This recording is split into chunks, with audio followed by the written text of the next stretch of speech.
Carla. And I'm David. And welcome to our little patch of dirt. Today we're going to discuss hydroponics. Out here in no man's land, we are always on the verge of extreme drought or drought. So we try to use methods in the greenhouse to make every drop of water count. Let's talk hydroponics. When we got the greenhouse, it came with these containers that we had no clue what they were. So first year we just kind of put them aside. Second year we started using them. It is a vertical growing system. The styrofoam containers interlock with each other. There's holes in the bottom so you can top water and it trickles down. You can use this system for both soil or hydroponics. And out here we tend to do better with the hydroponics in the greenhouse. We fill it about 3/4 of the way full with vermiculite. And then we'll top it off with croutons, coconut coir croutons. It helps with the water retention, but the main thing it's going to help us with, water distribution. When you're top watering, a lot of times you can just water in one area and it doesn't move evenly through the system. When you have things for the water to run over, it's going to trickle wherever the water goes. Water always finds the path of least resistance. We use the vertical grow system for hydroponics. It works really well out here in no man's land. One of the first plants we get going in our towers is blue kale. Kale is an acquired taste. Some people love it, some don't. The main reason we grow it is because of our animals. It is the first greens of the year they get. It's high in antioxidants. It's a superfood.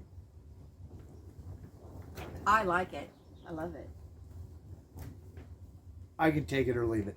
We grow it for us. We grow it for our animals, the chickens, the goats. The dog doesn't really like it, but oh well. She's picky about what she eats. Kale is one of the first plants that we grow, both for our towers and for the garden. We grow it for several reasons. One, it's good for you. Two, it's easy fodder for the animals. It's one of the first greens they're going to get. We don't get no rain, we don't get no grass. So we give the goats, the chickens, some nice fresh greens. She's prolific. She grows fast. You can harvest from her, and she'll grow through the whole season. So when we transplant from soil into the vertical grow system, it's not that complicated, but it does take a process. If you're moving a seedling, you want to make sure that it has true leaves on it.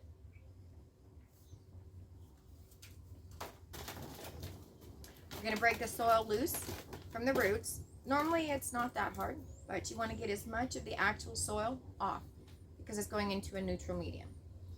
I always have a bucket of water and I just rinse them off as best as you can till you have your white roots.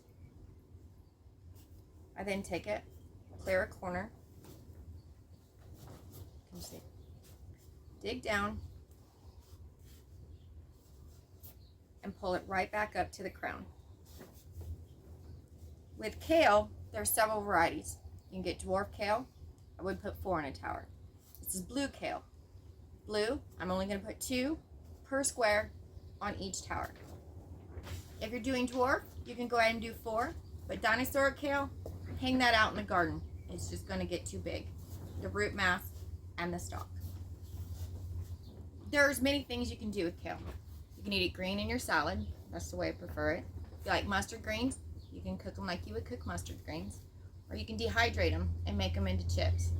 Don't bring me kale chips. Simple, easy, 2 plants per square when growing blue kale in the vertical grow system. Everyone does it a little different, but we fill our squares up first and then we put them onto our bases. Our bases are just poles hammered into the ground. With a planter underneath, I try to retain as much water as I can. It's just basic compost that we make ourselves to grow some sort of root vegetable in. We use a piece of PVC spacer that goes all the way to the ground to help support the tower system. We use a plastic square that fits into the bottom of the square to keep it balanced and stop it from wobbling. It's not that hard to put together. Just going to bring your tower up or your square up, slide it over the pole gently and easily. You're going to lose medium, it happens. You're going to slide it down. Once I have my square on there, that is when I place my croutons on top so that they don't fall everywhere. I go ahead and fill the rest of the square up.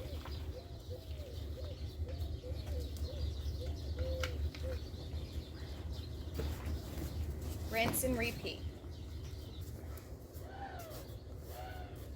It's taken 1,000 square feet of grow space and turned it into over 5,000 square feet of growing space.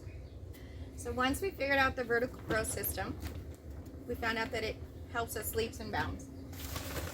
So instead of a 8-foot bed of kale in the greenhouse or in the garden, we're now using a 1-foot square space to grow that same amount of kale. Just like any other plant, they like the sun.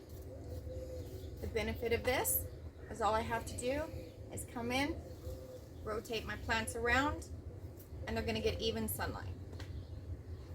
Where I could probably get away with putting 5 spaces on this tower, what we do is our watering system will fit on top. It's still winter. We won't install it until later on in the year. That's not true. She does it because she's short and cannot reach the 5th container.